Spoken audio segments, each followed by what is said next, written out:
நண்பர்களே வணக்கம். நான் பிரபாகரன். ஸ்டாக் அண்ட் ஃபாரெக்ஸ் மார்க்கெட்டில் ட்ரேடிங் பண்ணக்கூடிய நண்பர்களே, உங்களுக்குன்னு ஒரு ஸ்ட்ராட்டஜியை உருவாக்குங்க. அந்த ஸ்ட்ராட்டஜி ஒரு சக்ஸஸ்ஃபுல் ஸ்ட்ராட்டஜியாக இருக்கணும். இது ரொம்ப முக்கியம். அந்த சக்ஸஸ்ஃபுல் ஸ்ட்ராட்டஜியை பேஸ் பண்ணி மட்டுமே ட்ரேடிங் பண்ணுங்கள். கை நிறைய ப்ராஃபிட் புக் பண்ணுங்கள், பை நிறைய ப்ராஃபிட் புக் பண்ணுங்கள், பேங்க் அக்கௌண்ட் நிறைய ப்ராஃபிட் புக் பண்ணுங்கள். சந்தோஷமாக இருங்க. இதற்கு என்னுடைய மனமார்ந்த வாழ்த்துக்கள். சரி, ஓகே, விஷயத்துக்கு வருவோம். இந்த வாரத்தோட வீக்லி ப்ராஃபிட் அண்ட் லாஸ் ரிப்போர்ட்டை தான் இந்த பதிவில் நம்ம பார்க்க போகிறோம். சரி, முதல்ல நான் கேலண்டர் ஓப்பன் பண்ணுறேன். ஸோ இன்றைக்கி ஏப்ரல் 13 இந்த வீடியோவை ரெக்கார்டிங் பண்ணும்போது, ஸோ இந்த வாரத்தோட தேதி என்னென்னா 7, 8, 9, 10, 11. So 7 to 11. சரி, அப்போ நான் ட்ரேடிங் அக்கௌண்ட்டுக்கு நான் இப்போ ஓப்பன் பண்ணுறேன். ஸோ ட்ரேடிங் அக்கௌண்ட்டில் இப்போ சார்ட் இருக்குது. ஸோ இந்த அக்கௌண்ட்டில் தான் நம்ம weekly profit and loss report இல்லை மந்த்லி ப்ராஃபிட் அண்ட் லாஸ் ரிப்போர்ட்டை நம்ம ஆல்ரெடி ஷேர் பண்ணியிருக்கோம்.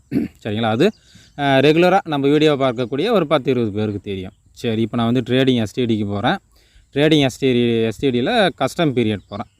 கஸ்டம் பீரியடில் போய்ட்டு நம்ம என்ன டேட் பார்த்தோம்? 7 to 11ங்களா? ஸோ ஏப்ரல் 7 to 11 வச்சு நான் டன் கொடுத்துட்டேன்.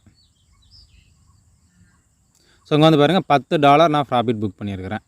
சரி, இப்படியும் பார்க்கலாம். இல்லைன்னா நான் லாஸ்ட் வீக் நான் செட் பண்ணுறேனே. ஸோ லாஸ்ட் வீக் நான் செட் பண்ணுறேன். ஸோ அதுவும் பாருங்கள் $10 தான் காமிக்குது. ஓகேங்களா? சரி, இப்போ $100 அப்படிங்கிற என்னுடைய இன்வெஸ்ட்மெண்ட்டுக்கு $10.7 நான் ப்ராஃபிட் புக் பண்ணியிருக்கேன். பர்சன்டேஜ் வைஸ் பார்க்கும்போது 10% வரும். சரி, இது எல்லாமே பார்த்திங்கன்னா நான் ஒன் ஸ்ட்ராட்டஜி ட்ரேடிங் அப்படிங்கிற கான்செப்டை பேஸ் பண்ணி தான் இந்த எல்லா ட்ரேடிங்கும் நான் பண்ணியிருக்கேன். 2, 4, 6 ட்ரேடிங் பண்ணியிருக்கிறேன். அதில் 2 ட்ரேடிங் லாஸ் புக் பண்ணியிருக்கிறேன், 4 ட்ரேடிங் ப்ராஃபிட் புக் பண்ணியிருக்கிறேன் ஆஸ் பர் ஸ்ட்ராட்டஜி. அதே போல் $100 அப்படிங்கிற நம்மளோட இன்வெஸ்ட்மெண்ட்டுக்கு ஆக்சுவலாக 0.02 லாட் சைஸ் தான் எடுத்துருக்கணும். பட் இருந்தாலும் நான் 0.01 லாட் சைஸ் தான் எடுத்துருக்கிறேன். அப்போ மணி மேனேஜ்மெண்ட்டை நான் ஃபாலோ பண்ணியிருக்கிறேன்.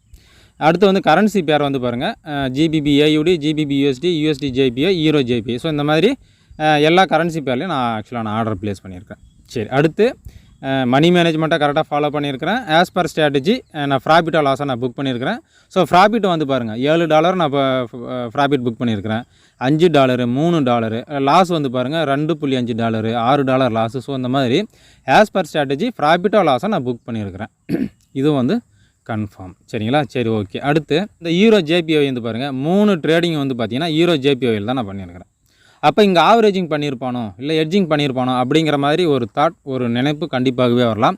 கண்டிப்பாகவே நம்மளுடைய ஒன் ஸ்ட்ராட்டஜி ட்ரேடிங் இந்த ஈரோ JPYயில் 3 முறை ஃபார்ம் ஆனதுனால 3 ஆர்டர் நம்ம ப்ளேஸ் பண்ணியிருக்கிறோம்.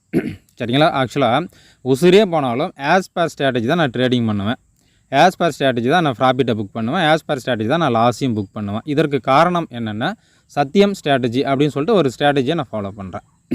அதனால் என்னென்னா, நான் ஆஸ் பர் ஸ்ட்ராட்டஜி ட்ரேடிங் பண்ணுவேன், இல்லைனா ட்ரேடிங் பண்ண மாட்டேன். ஸோ இந்த சத்தியம் ஸ்ட்ராட்டஜி நான் என்ன அப்படின்னு சொல்லிட்டு நீங்கள் தெரிஞ்சுக்கணும்னா, நான் டிஸ்கிரிப்ஷனில் நான் லிங்க்கு கொடுக்குறேன். அந்த வீடியோ போய் நீங்கள் பாருங்கள். ஆல்ரெடி நான் 2 வீடியோஸ் போட்டிருக்கேன். சரிங்களா? கண்டிப்பாகவே நீங்கள் ஸ்டாக் மார்க்கெட்டாக இருக்கட்டும் இல்லை ஃபாரெக்ஸ் மார்க்கெட்டாக இருக்கட்டும், நீங்கள் கண்டினியூஸாக தொடர்ச்சியாக கன்சிஸ்டண்ட்டாக நீங்கள் மார்க்கெட்டில் ப்ராஃபிட் புக் பண்ணோம்னா, சத்தியம் ஸ்ட்ராட்டஜி அப்படிங்கிற ஒரு கான்செப்ட் கண்டிப்பாகவே உங்களுக்கும் தேவைப்படுவார். நீங்கள் டிஸ்கிரிப்ஷனில் லிங்க்கு கொடுக்குறேன், நீங்கள் போய் பார்க்கலாம். சரிங்க நண்பர்களே. ஸோ இந்த வாரத்தில் ஆக்சுவலாக நம்ம $10.7 நம்ம ப்ராஃபிட் புக் பண்ணியிருக்கிறோம். 10% நம்ம ப்ராஃபிட் புக் பண்ணியிருக்கிறோம் as per one strategy trading concept படி. சரிங்களா? ஸோ இதை நான் நேரடியாகவே நான் இன்னொரு மாதிரி கூட நான் என்னுடைய ட்ரேடிங் அக்கௌண்ட்டை நான் ஓப்பன் பண்ணி காமிக்கிற பாருங்க. நேரடியாக டைரெக்டாக என்னுடைய ட்ரேடிங் அக்கௌண்ட்லேருந்து நான் உங்களுக்கு ஓப்பன் பண்ணி காமிச்சிருக்கிறேன்.